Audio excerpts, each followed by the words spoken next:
your crush on me. Isn't it funny how our tastes change when we mature? One of the very first episodes ever broadcast, Sheriff Rosco P. Coltrane draws his gun on a fleeing suspect and fires, not a warning shot into the air, aimed, and it connects. This is the same Rosco who will spend the next 7 seasons driving patrol cars into ponds and losing arguments to his own dog. Somewhere between that gunshot and the Rosco the world remembers, the show quietly became something nobody had actually planned to make. Almost nothing you remember about Hazzard County was the plan. Here are 14 facts about the show that built itself completely by accident. Fact 14. The episode is called Mary Kay's Baby. Only the third one CBS ever aired. Rosco doesn't miss. He hits his target, in the toe, and keeps the gun raised like a man who'd do it again. This was the character as written, hard-nosed, aggressive, genuinely dangerous. Closer to a real small-town lawman than a punchline. Then, James Best found out exactly who was watching every Friday night. Kids, in huge numbers. Best went to the producers himself and said he never wanted Rosco to fire on anyone again. Within a handful of episodes, the sharpest sheriff in Georgia was rewritten into a man who loses arguments to a basset hound. Fact 13. 2 producers, filming in Georgia, heard a passing car play 12 notes of Dixie on its horn. They chased the driver down and bought it on the spot for $300. They later discovered it was a standard catalog part, available everywhere for a fraction of that. Here's what nobody advertised. Once production moved to California, the actual horn stayed behind in Georgia. From season 2 onward, every single time the General Lee played that call, it was added afterward in post-production. The most recognizable sound in the show's history never once came out of the car on screen. Fact 12. The Dukes of Hazzard wasn't the original idea. It was a softened remake of a 1975 film called Moonrunners. Same writer, same narrator, same crooked sheriff. In that version, Uncle Jesse dies. There's an affair. The cousins blow up a moonshine still with flaming arrows, and people actually get hurt. CBS bought the concept, stripped out everything that could scar a kid watching on a Friday night, and rebuilt it as a show where nobody in Hazzard County ever really got hurt again. The warm, harmless family show fans grew up on was built directly on top of a version where the hero's uncle doesn't survive. Fact 11.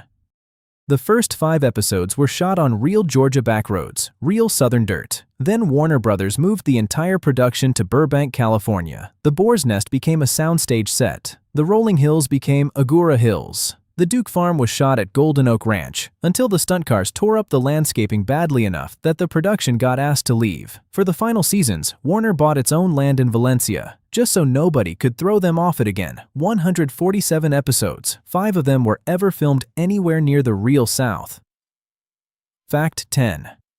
Every time the General Lee or a police car balanced up on 2 wheels, one stuntman was usually behind the wheel. Buzz Bundy. Here's the catch. Bundy could only pull the stunt off with the driver's side tilted up. He tried it the other direction. His body physically couldn't do it. Directors didn't fight him on it. They just rewrote the blocking around his one working direction. For years, audiences swore they were watching a different stunt every week. In reality, half of Hazzard County kept falling the exact same way, because one man only had one direction left in him.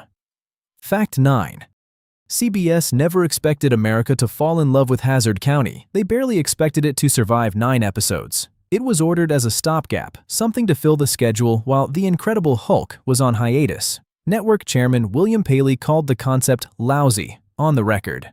The producers privately predicted the show wouldn't survive its first commercial break. Then Warner Brothers watched the rough cuts over Christmas and quietly ordered a full series. The cast came back from the holidays expecting to wrap a throwaway run. Instead, they walked into 7 seasons and 147 episodes. Nobody involved had planned any of it. Fact 8. Producers wanted Dennis Quaid for Luke Duke. Quaid wanted the part, with one condition. His wife at the time, PJ Soles, would play Daisy. Producers auditioned her. She wasn't right for the role, and Quaid walked away rather than do the show without her. The part went to Tom Wopat instead. One marriage clause away, and Hazzard County never has its Luke Duke. One accident built the show you know. The next set of accidents is about what that show quietly did to the people who built it. Fact 7.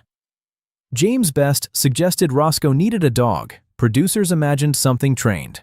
A real police dog, obedient, sharp. Best said no. The dog had to be lazy, useless. something that could never actually help Boss Hogg catch anybody. The basset hound who got the role, Sandy, had been pulled from a shelter days before she was scheduled to be put down. Best personally bought a stake in her and brought her onto the show as Flash. Sandy lived to 14. Best made sure she was looked after long after the cameras stopped rolling. Fact 6. Stunt coordinator Paul Baxley had one rule: once a car jumps, it's finished. Nobody drives it again. Every jump needed 500 to 1,000 pounds of ballast just to keep the nose from flipping. At least one charger was destroyed per episode.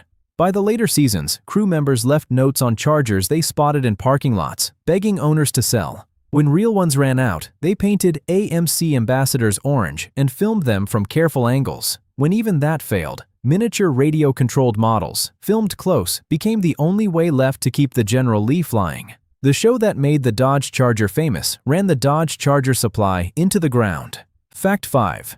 3 cast members rebelled against Hazzard County. For 3 completely different reasons. James Best refused to film 5 episodes because he had no private dressing room. The crew just hosed him down between takes. Ben Jones walked out briefly because he wanted Cooter to grow a beard. Then Jones didn't stop there. He ran for Congress and won. Elected as a representative from Georgia, he lost his seat to Newt Gingrich. One walked off over a dressing room, one over a beard, one walked all the way into the House of Representatives. Fact 4.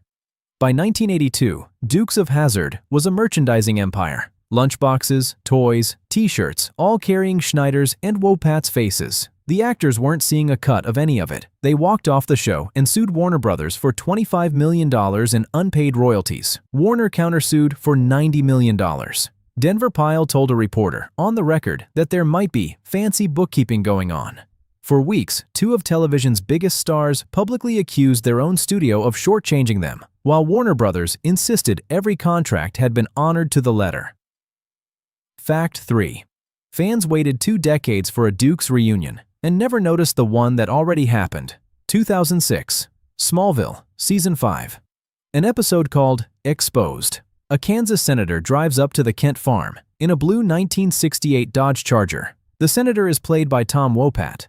The farmer he's visiting is played by John Schneider. Bo and Luke Duke reunited on screen with a Charger 20 years after Hazzard County ended, and nobody involved ever pointed a camera at the coincidence or called it a reunion. Just 2 old friends and a familiar engine hiding in plain sight. Fact 2.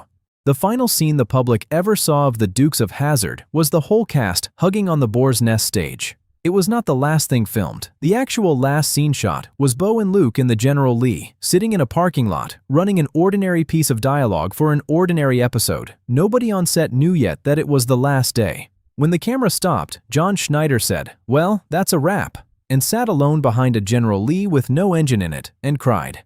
That moment never aired. It's not on any DVD. It happened in front of a crew that had spent 7 years together, and then it was gone. Fact 1. James Best's face sold lunchboxes, towels, trash cans, shoes, bikes, and coloring books for a company that pulled in $190 million in merchandise in a single year. In 32 years, he collected $175,000. At 85 years old, he filed a federal lawsuit against Warner Brothers. The judge trimmed nearly all of it. 2 claims survived. Warner declined to comment. Here's what none of that paperwork mentioned. For decades, in a rented room in North Hollywood, Best ran his own acting class. For free, most nights, after a full day of playing the dumbest man in Hazzard County.